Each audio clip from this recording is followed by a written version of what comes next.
Talk show বা সামাজিক যোগাযোগ মাধ্যমে এটা সমালোচনাকারীদের তো বোধহয় চিঠি বাংলাদেশের দেওয়া। প্রধানমন্ত্রী চিঠি লিখছেন। না, না। চিঠিতে সব সমালোচনার সঙ্গে তিনি একমত না আসসালামু হলেও আলাইকুম। গঠনমূলক সমালোচনা চালিয়ে যাওয়ার ভালো আছেন? আহ্বান জানাচ্ছেন।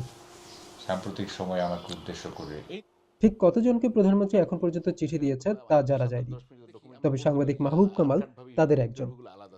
কিছু বিষয়ে ভিন্ন মত থাকলেও, আপনার সাথে কিছু ভিন্ন থাকলেও আপনার সুনির্দিষ্ট যৌক্তিক পরামর্শ অবশ্যই গুরুত্বপূর্ণ। এবং উনি আরও লিখছেন যে আপনি যদি আপনাদের মতো সচেতন যারা তারা যদি এভাবে কথা বলেন তাইলে আমাদের সমস্যাগুলো বুঝতে সহায়ক হবে সেটা। হ্যাঁ, এবং আমি সবসময় এটা দেখতে পারি না, আমার নানা কাজের চাপে পারি না, তবে আমি মানে এটা আপনার করে যাব। এই সরকার না প্রধানমন্ত্রী তার সমালোচকদের সরাসরি আমন্ত্রণ জানিয়ে কথাও বলছেন, বলছে যে কাউকে কাউকে ভাইকে নিয়ে ফোন আসে করছেন। বাইন্দা নিয়ে কিন্তু তা বাড়িতে হিতে বিপরীত হবে কিনা তা নিয়ে সে প্রশ্ন হলো রয়েছে লন্ডন সাংবাদিক নিয়ে মাসুদ কামালের। পছন্দ করি এটা যে উনি হয়তো এই লোকগুলির মাধ্যমে প্রকৃত চিত্রটা কি দেশে এটা জানতে চান। এটা আমার পছন্দের জায়গা। অপছন্দের জায়গাটা হলো এরকম যে যারা ওনার কাছে যাচ্ছেন উনি আবার আমার সঙ্গে প্রধানমন্ত্রীর যোগাযোগ আছে এটা বলে কোনো সুবিধা নেন কিনা, এবং ওই যে তেল দেওয়ার মানসিকতা উনি সেটা প্রকাশ করতে শুরু করেন কিনা, এই জায়গাটা আমার অপছন্দের জায়গা। আমি প্রধানমন্ত্রীকে বলবো আপনাদের কাছে যে সাংবাদিকই যাক, আমি ওনাকে ওনার সঙ্গে আমার একবার দেখা হয়েছিল, আমি এটা ওনাকে বলেও এসেছি যে যেই মাত্র কোনো সাংবাদিক আপনার কাছ থেকে কোনো সুবিধা নেওয়ার জন্য কথা বলবে তারপর থেকে তাকে আর ডাকবেন না। 21 এপ্রিল প্রধানমন্ত্রীর সঙ্গে দেখা করেছেন news papers owners association of Bangladesh নোয়াবের সদস্যরা। সংবাদ মাধ্যমের খবর অনুযায়ী প্রধানমন্ত্রী সেখানে প্রতি 3 মাসে একবার সম্পাদকদের সঙ্গে বসার আগ্রহ দেখিয়েছেন। সম্পাদকদের প্রতিনিধি নুরুল কবির সরকারের এই উদ্যোগগুলোকে যাচাই করতে চান আরও সময় নিয়ে। সম্পাদকদের সাথে প্রধানমন্ত্রী 3 মাস পর পর মিটিং করবেন কিনা সম্পাদক পরিষদের সভাপতি হিসেবে এমন কোনো খবর আমার কাছে নেই। কিন্তু প্রশ্ন হলো যে এই দেখা দেখি কিংবা যদি নিয়মিত সেই আলাপ আলোচনা কখনো অনুষ্ঠিত হয় সেক্ষেত্রে সংবাদপত্রগুলি তাদের সম্পাদকীয় নীতির মধ্যে কোনো আপোষমূলক প্রবণতা দেখান কিনা তখন সেটা দিয়ে বোঝা যাবে। তবে অনেক সময় সমালোচকদের সঙ্গে যদি ক্ষমতাবানরা বিত্তবানরা সুন্দর ব্যবহার করে তাদের অনেক সময় অনেকে বিগলিত হয়ে যায়।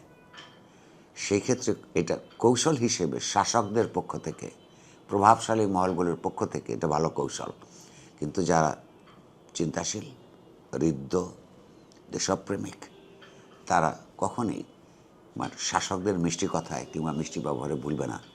সেটা বাংলাদেশে এটা কী দাঁড়ায় সেটা আরও কিছুদিন গেলে ভবিষ্যতে বোঝা যাবে। সংবাদ মাধ্যমের স্বাধীনতার সূচকে বাংলাদেশ পেছনের দিকে থাকা দেশগুলোর একটি। রিপোর্টার্স উইদাউট বর্ডার্সের সদ্য প্রকাশিত চলতি বছরের প্রতিবেদন অনুযায়ী 180টি দেশের মধ্যে বাংলাদেশের অবস্থান 152তম। গত এক বছরে বাংলাদেশের সংবাদ মাধ্যম ও সংবাদকর্মীদের ওপর নানা ধরনের হামলার ঘটনা ঘটেছে। 2024 সালের 5 আগস্ট শেখ হাসিনা সরকারের পতনের পর অনেক সাংবাদিককে আটক করা হয়েছে। অন্তর্বর্তী সরকার বিদায় নিয়ে নতুন সরকার আসলেও তারা এখনো মুক্তি পাননি। সাংবাদিকেরা নতুন করে হামলা মামলার শিকারও হচ্ছেন। সামাজিক যোগাযোগ মাধ্যমে লেখা বা পোস্ট শেয়ার করার জন্য কাউকে কাউকে জেলে যেতে হচ্ছে। অনেক সাংবাদিক কিন্তু এখনো জেলে আছে। এবং তাদের মধ্যে কেউ কেউ মানে বড় মাপের সাংবাদিক, হ্যাঁ, তাদের বিরুদ্ধে যদি কোনো চার্জ থাকে, করাপশন চার্জ বা অন্য কোনো চার্জ থাকে, সেটা বিচার হইতে পারে, কিন্তু জামিন কেন পাবে না? আমার পয়েন্টটা হচ্ছে এই দীর্ঘ মানে প্রায় 20 মাস হয়ে গেল এখনও তারা জেলে। হ্যাঁ, কোনো নাগরিকের উপর যাতে ইনজাস্টিস না হয়, অন্যায় যাতে না হয়, আমি মনে করি সরকার দুটোই এই সাংবাদিকদের বিরুদ্ধে বুদ্ধিজীবীদের বিরুদ্ধে সুনির্দিষ্ট তথ্য প্রমাণ ছাড়া খুনের মামলা করে গ্রেফতার করে তাদেরকে কারাগারে থাকতে বাধ্য করার মধ্যে সরকার শুধু অগণতান্ত্রিক ব্যবস্থাই নয় একটা অন্যায় আচরণের প্রশ্রয় দিচ্ছেন। সাংবাদিকতায় তোষণ নীতিরও তেমন কোনো পরিবর্তন লক্ষ্য করছেন না সাংবাদিক মাসুদ কামাল। আমাদের সাংবাদিক যারা আছে বিএনপি সাংবাদিক কিন্তু আছে, জামাতের সাংবাদিকও আছে দেশে, আওয়ামী লীগেরও সাংবাদিক আছে। তো এই বিএনপি পন্থী সাংবাদিক যারা আছে তারা কিন্তু জোর প্রচেষ্টা চালাবে, অলরেডি চালাচ্ছেও যে আমরা বিএনপির সাংবাদিক হব। এবং বিভিন্ন সাংবাদিকদের নিয়ে যে সমস্ত লোকগুলিকে বিভিন্ন জায়গায় বসানো হয়েছে এর মধ্যে সব তো বিএনপিপন্থী সাংবাদিক।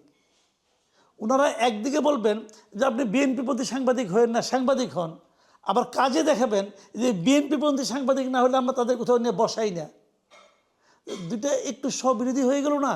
বাংলাদেশে নতুন সরকারের সময় স্বাধীন সাংবাদিকতার পরিবেশ তৈরি হবে কিনা তা দেখতে আরও অপেক্ষা করতে হবে বলেই মনে করেন এই তিন সাংবাদিক।